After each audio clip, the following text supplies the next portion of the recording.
Alright, is it working? Looks like it. Pizza Town. So what's the deal with Pizza Town? What makes it unique? What makes it fun? First, let me start with some basics. Pizza Town is a game where you take on the role of an employee. The game takes place during one of your employees' shifts at work, but not just any shift. The employee that makes the most money at the end of this shift will earn a spot in the Pizza Town Hall of Fame. To make money, you must deliver pizza orders. It's not about making pizzas or increasing the amount of pizzas you can produce. The focus is all on delivering. You're a pizza delivery guy or girl.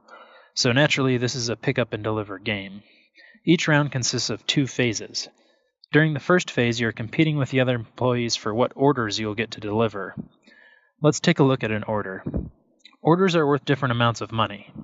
This is how much you get for delivering this order on your first turn. This is how much you get for delivering it on your second turn. You get the idea. The faster you deliver the pizza to the customer, the more money they will give you. They also need to be delivered to different addresses. Here, let's take a quick look at the map of Pizza Town. You are here. Some orders might be across town, but some might be across the street. A blind auction is used to determine what orders you get to deliver. Whoever spends the most money on the blind auction picks first, then the player that spent the second most picks next, and so on and so forth. If you remember, you win Pizza Town by making the most money, but you also auction that money to get the orders you want. There will be 3 blind auctions in a row until each employee has 3 orders. So here's what's good about the blind auction in Pizza Town. The blind auction phase quickly ramps up the pressure and decision-making for each player. Usually the first time someone plays Pizza Town, the first decision they're forced to make is how much money to bid on the first set of orders. Like many games with a blind auction, they look around at each other and wonder how much money should they be bidding on these orders. As soon as the second order comes up for them to bid on, that's when the light bulb usually goes off, and this is the type of thing that I think of when I play Pizza Town, and sometimes I can see it in the faces of the people that are playtesting it.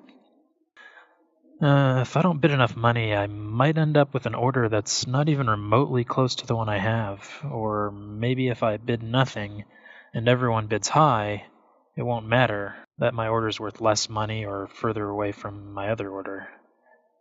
Or, even better, in case someone else is thinking of bidding nothing just like me, maybe I'll bid $1. That way I'll get to pick before the player that also bids low, and I'll only have to spend $1 to not pick last. Maybe I'll just bid $2 to be on the safe side. So that's the kind of high-stakes blind auction that Pizza Town offers. Although Pizza Town contains blind auctioning at its finest, let's move on to the second phase of the game, and this is where I think Pizza Town stands out as unique. The second phase is delivering the orders. The orders are delivered in a fairly straightforward pick-up and deliver mechanic, but here's what feels fresh. Asymmetrical pay-to-move.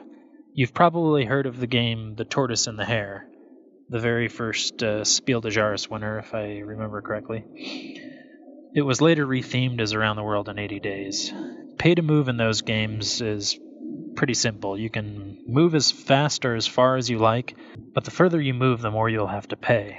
Almost exponentially more. So you just need to manage your money, or carrots in the case of Tortoise and the Hare, so that you can afford to move efficiently. Pizza Town is the next evolution of that idea. At the start of each delivery phase in the game, all the players get to pick a borrowed ride. These borrowed rides are what determine how fast you can move and for how much money. In Pizza Town, you pay fuel to move, and of course, fuel costs money. Here's a quick look at one of the borrowed rides in the game. This is the pickup. This can go 70 miles an hour, and each 10-mile-an-hour increment represents 1 space on the board. This is how much fuel it costs to move. So if you want to go 7 spaces on your turn, you must pay 30 fuel. If you want to go 3 spaces, it will only cost you 6 fuel. The pickup also has an ability you can use each turn.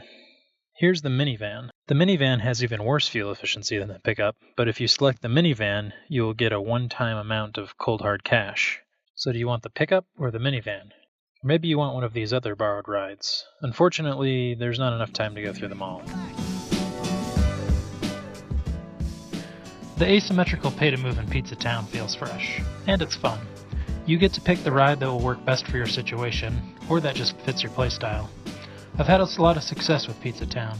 I've had someone that wouldn't consider themselves a gamer message me a few days after playing it saying how much he liked it and wanted to play it again.